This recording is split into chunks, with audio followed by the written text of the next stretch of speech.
Bonjour et bienvenue dans cette première vidéo sur l'apprentissage de la plateforme de trading SierraChart. Pour commencer, il est essentiel de te familiariser avec l'interface de la plateforme. Tu auras besoin de quelques éléments clés pour t'y retrouver plus facilement. Découvrons ensemble cette interface, cette première fenêtre des messages, qui est là pour te tenir informé de toutes les informations importantes que SierraChart souhaite communiquer à l'ensemble de tous ses utilisateurs. Pour le moment, nous pouvons la fermer. Ensuite, tu retrouves cette fenêtre. C'est la fenêtre log de SierraChart. Elle est également appelée la fenêtre des messages, la fenêtre des notifications. Elle sert à afficher les messages générés par la plateforme lorsque tu exécutes des actions, telles que l'ouverture, la fermeture d'un ordre, la connexion, la perte de la connexion. La fenêtre log, elle peut être utile pour suivre l'état de tes ordres et pour vérifier que tout fonctionne correctement. Elle peut également t'aider à diagnostiquer des problèmes si tu en rencontres. Par exemple, si tu vois un message d'erreur dans la fenêtre, tu peux essayer de comprendre ce qui s'est passé et de résoudre le problème en conséquence. Tu peux aussi copier ce message et l'envoyer au support helpdesk de SierraChart. Ce sera beaucoup plus facile pour eux pour analyser et comprendre ton problème. Pour le moment, tu peux fermer la fenêtre en utilisant la croix ici en haut à droite. Tout en haut de la page, cette barre te donne des informations clés sur ton environnement, comme le nom de la plateforme, le chartbook, les flux de données auxquels tu es connecté, la date, l'heure, est-ce que tu es en simulation ou en réel, le marché actuel, l'échelle de temps, le numéro du graphique et le marché en toutes lettres. En dessous, c'est la barre des onglets. Elle te permet d'accéder rapidement aux différentes fenêtres et aux outils de la plateforme.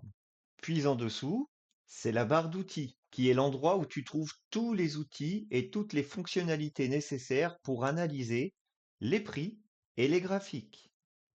Elle est entièrement paramétrable, ce qui signifie que tu peux ajouter, supprimer et réorganiser les outils selon tes besoins et tes préférences. Juste en dessous ici, surligné en bleu, c'est le nom et le chartbook sur lequel tu es en train de travailler.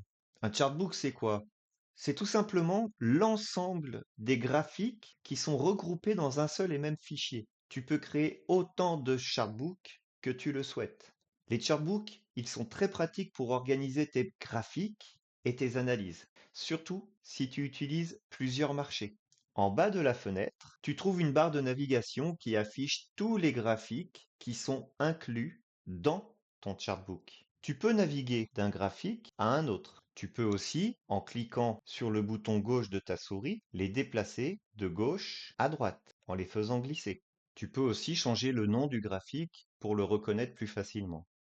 Il est important de garder à l'esprit que plus tu ajoutes de graphiques à ton chartbook, en plus de l'élaboration des algorithmes, alors plus ton ordinateur devra traiter d'informations et d'affichage en temps réel, ce qui peut considérablement ralentir les performances de la plateforme et de ton ordinateur. Je te propose quelques conseils. Évite d'intégrer trop de graphiques dans un même chartbook. Utilise plutôt plusieurs chartbooks, surtout si tu suis de nombreux marchés. Utilise les paramètres de performance de SierraChart. Elle te propose des paramètres pour optimiser les performances de la plateforme comme le chart update ou la graphic quality. Assure-toi aussi que ton ordinateur a suffisamment de ressources. Processeur, mémoire vive, carte graphique. Bien entendu pour gérer la charge de travail liée à la plateforme, mais aussi à tes autres applications. En suivant ces conseils, tu devrais pouvoir utiliser SierraChart sans problème. Maintenant, intéressons-nous au graphique en lui-même. Commençons par le haut du graphique. Ici, nous retrouvons de nombreuses informations qui, elles aussi, peuvent être entièrement personnalisées selon tes besoins et tes préférences. À droite du graphique, c'est l'échelle de prix. Tu peux modifier l'intervalle en faisant un clic droit sur l'échelle de prix et en sélectionnant Squall Range. En maintenant le clic gauche de ta souris, tu peux zoomer à l'intérieur d'une bougie, mais aussi dézoomer.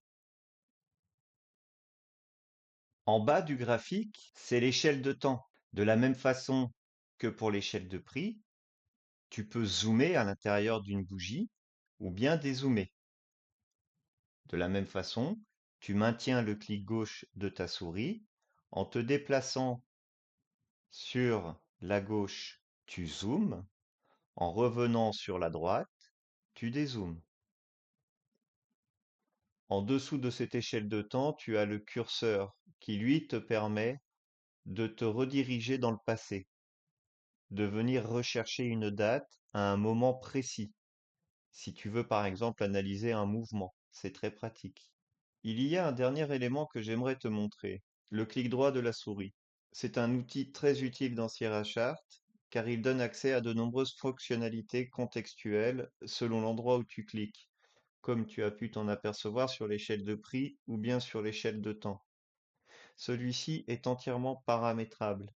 C'est aussi un véritable raccourci pour des fonctionnalités que tu utiliseras régulièrement. Voici les fonctionnalités de base que Sierra Chart te propose. Comme je viens de te le dire, il est entièrement paramétrable. Maintenant, il est important que tu comprennes qu'il faut bien maîtriser l'interface de Sierra Chart. La prochaine étape serait de savoir comment la configurer pour qu'elle corresponde à tes besoins et tes préférences personnelles. Par exemple, tu pourrais choisir un thème de couleur qui te conviendrait, personnaliser ta barre d'outils, les menus, pour avoir accès rapidement aux fonctionnalités que tu utiliseras le plus. De cette façon, tu pourrais créer un environnement de trading sur mesure qui te permettrait de travailler rapidement et efficacement. Ce sera très important dans l'élaboration des algorithmes. Nous avons fait le tour de la plateforme, en tout cas de l'interface. Mais attention, une information très importante. Ne ferme jamais un chart ou ta plateforme avec les croix qui sont ici présentes. Le fait de cliquer sur cette croix et de cliquer sur oui supprimerait ton chart définitivement du chartbook. Si tu souhaites fermer ta plateforme convenablement, je t'invite à utiliser le chemin suivant. File,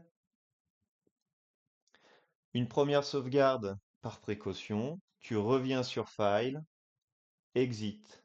Sierra Chart te redemande à nouveau si tu désires tout sauvegarder. En cliquant sur Oui, tu fermeras ta plateforme. Je te recommande très fortement de suivre toujours le même accès pour fermer ta plateforme. Maintenant, dans notre prochaine vidéo, nous verrons comment personnaliser cette interface selon tes préférences.